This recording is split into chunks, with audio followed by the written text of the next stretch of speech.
Hello, my YouTube world. Johnny Mo coming to you today with a official 2019 setup.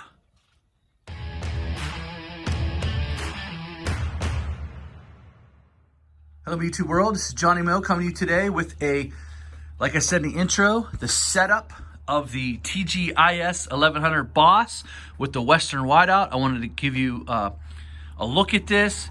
I believe this is the ultimate solo setup. I've done my research. I needed a bigger salt spreader. Western really did not offer one for the Ford. They do offer one, but the problem was I needed a swing away hitch so I can get in and out, so I can put salt in and out. And what happened was all the reviews with Ford's aluminum bed, they had to drill into the bed to secure it. And what was happening is they said that the beds were cracking and peeling like tuna cans because it's not strong enough to handle the weight of these large spreaders. So I was in a little predicament. I really wanted to get a bigger spreader. I used the Snow EX 575 Mini Pro for many years. It held about 400 to 500 pounds at most. And it just seemed like I was always filling up out in the field. So I got this. This can probably almost do my whole route, almost. So all I have to do is fill it up when I go out, and I'll be pretty much set up to go. I'll be able to get up in the morning, fill up my salt spreader, go do my salt route, and be home much quicker. I won't have to jump in and out of the bed as much. So I'm really excited about that. I'm excited about how this comes on and off. I've seen many videos on this. A single person can do it. I'm excited about that. Some things that I bought accessory-wise. I bought that light down there, which points out. I'll be able to see. And I don't know if you can see it, but I did buy a vibrator kit so I can run bulk salt through it. It's not called for bulk salt, but I got bulk salt. I got it through the vibrator. So right here is the Boss setup. This is I think this is the vibrator. Yes, the vibrator. This is on-off light and on-off overload blast. I run about 4.5. This is the wideout controller. So the wideout controller, you can push. The key was on, it would come on, and you have the retract. You have the scoop mode. You have left wing, right wing, up, down, side to side. So I'm so excited about this plow, and I'm excited about the options I have. I can get in scoop mode. This is how you retract it. You can put it out to, I think it goes out to 11-foot plow, coming back into an 8-foot plow. I can scoop one side, keep the other one straight. I can scoop this side, keep this one straight. Very easy to do. Going to be a very productive plow. I have used it a little bit. Nothing over the top. So this is the Western wideout. I've never owned a plow that is so easy to get on. This Ultra Mount 2 system, it's absolutely phenomenal. If I want to take this plow out, look at it. I pull this button out. I take this here and I push it down. And then this is spring loaded, so in case I'm on an uneven surface, I can just push this down and it'll go to whatever length it is. Just a phenomenal system. So we have the front of the plow. This is the Western wideout. The wings go out, they come in, they curve in. I can make that wing curve in and that wing go straight out, so it'd be 11 foot with this one curved in. And the benefit of having a wing that can curve in is I can take more cut of the snow. So basically what happens is, so let's say I left it right there. If I left it like that, it's an 8-foot plow. So let's say I got 8 inches of snow. By the time I get to my second windrow, I'm only going to be able to take about that much off. So it's about half. Because if I took too much, it would fall off the other side, and then I have to redo the lot because I got a bunch of fall off. So what I could do is extend that wing, curve it in. That curved out wing is going to keep the snow in front of the blade. It'll just, every time it gets that way, it's going to push it to the blade and keep pushing it that way. And then coming back, I could actually do it the other way too. Push that one out straight, take this one out, curve that one in. That's the best system that I've seen. It's going to save a lot of time on lots. And my Snowway plow actually was 11 foot, but had wings that already curved in. And so I could take more of a bite off a lot because the wings were already curved in. Not to say that those wings wouldn't leave a little bit if I took too big of a bite, but these are curved in, pushing the snow in. This is gonna be a nice setup, I already know it. Great setup. We have same thing on this side. I pull that red pin, push that down, unhook those two, boom. Check this out. This is just such a neat system. I'm so impressed with this. I can take this on and off in less than a minute. So I take these plugs here, a little plug holder puts up there, the other plug goes there. That way no water or anything can get down into the plug set. Just a beautiful setup. Whoever thought of this was a genius. This is the best one. Snow Wave plow and the Snow Dog plow were the other two that I've owned over the years. The Snow Dog plow to put on and off was terrible. I mean, it could take you 20 minutes to a half hour, and it was bad. It was very, very bad. This is an easy system to get on and off. Very happy. I've not used the Boss system yet. I'm definitely going to be using it here soon. I'm supposed to get snow at the end of the week next week, so I'll be tossing that on and getting after it. So I'm very excited. This is my setup. Hope you guys enjoyed this video. I'm going to leave you with some advice, snowplow advice.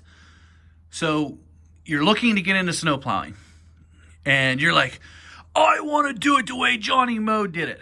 No, you don't. I'm going to give you some advice. Very first thing you want to do is make sure when you buy a plow, if you do buy a 7.5 foot plow, you better buy wings. Like, why, Johnny? I just want to stand and just do a couple drive. You're going to want to upgrade. 7.5 foot plow, when it's angled completely, does not cover the wheel wells. So when you're plowing, you'll have wheel marks. And once you have wheel marks, it's hard to plow that up. Once the truck has weighted it down, it's hard to get that up. So you don't want to buy, you at least get an 8 foot plow so it covers the width of the truck when it's turned.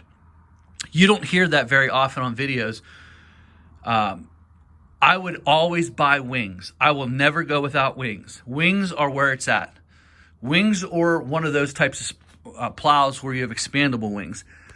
I'm not a big fan of expandable wings, but for what I do, I kind of need them now because I need to get in and get out. I don't have time to play around.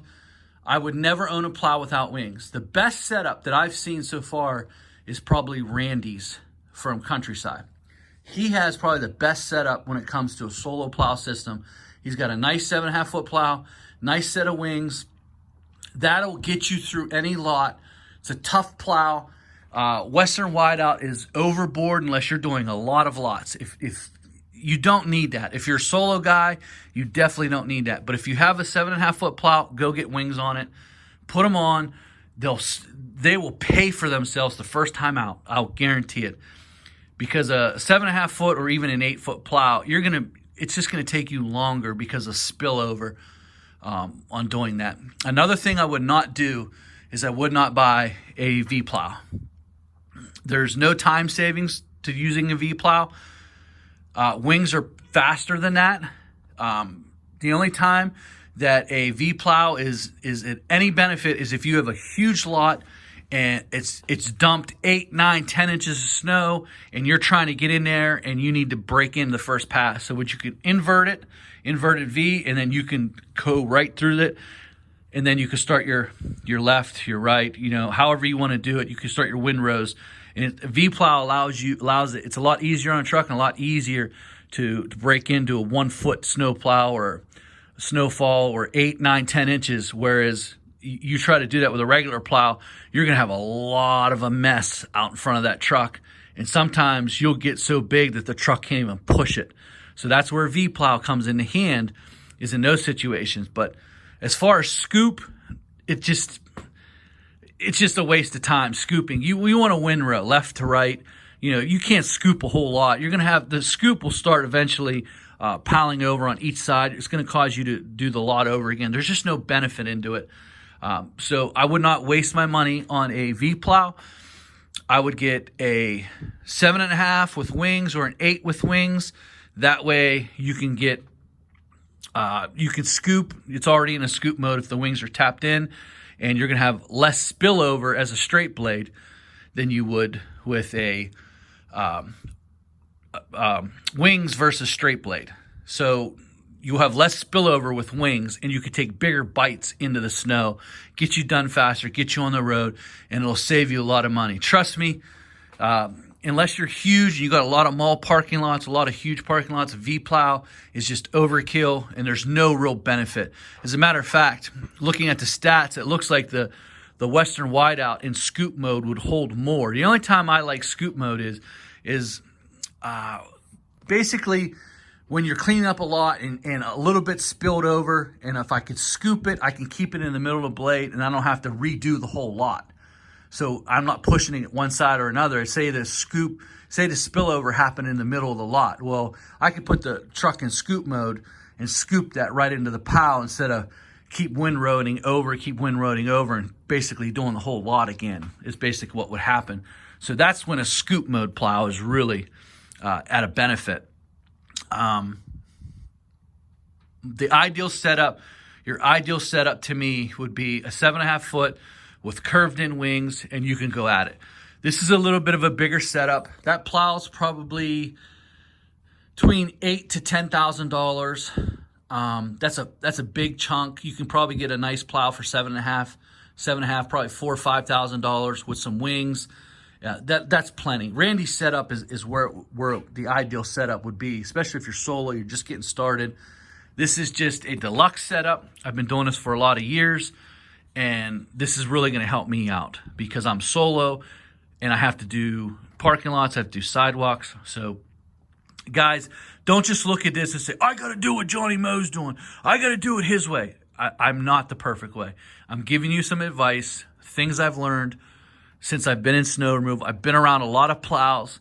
The Western seems to be the #1 plow around here. Boss makes a good system. They just didn't have their the attractable blades or wings like I've seen on the Western and different ones. And they probably have a nice wing system, so you could probably go that way. Another thing that I like above Boss is in Snowway too. Snowway has a hydraulic lift where this is a chain lift. I like chains better because if this gets in trouble, I can run this up and I can rechain. I can just wrap these chains around and keep the plow up until I can get it fixed. Whereas a hydraulic lift, completely different. You have a hydraulic pump on the bottom that's actually pumping it up, and those are very hard to deal with once that breaks. And I don't know if that's ever happened to anyone, but if you get yourself in a situation, it's very difficult. You're gonna have to bring a tow strap, bring a jack it all the way up, wrap that tow strap around. Whereas literally, and I've done this before because I had a snow dog plow, I'd run this up on a snow bank, undo these chains, and just rehook them, like say down here, and then pull off the plows in the air. So that's another reason why I like chain lift versus hydraulic lift. Nothing wrong. There's nothing wrong with the idea. It's just the simple fact that when that breaks, and it does break, you have those issues. Guys, that's my time. Hope you enjoyed the video. Have a great day.